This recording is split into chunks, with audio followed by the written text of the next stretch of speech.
Hello everyone, my name is AYANGLA TEMSU. I've done my BTM in the field of computer science and engineering.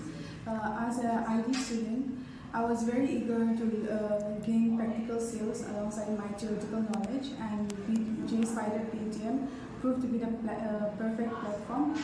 All the trainers out here are very phenomenal, and then they didn't teach me the language, just the language, but then they teach me the logic behind it and help me understand it very easily. And then the HR here are also very helpful. They help me build my resume, which will be compelling, which will be compelling for the interviews, and help me in acing my technical interview.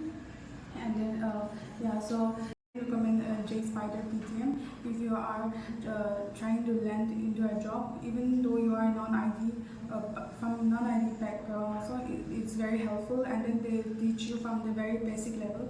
So yeah, check them out.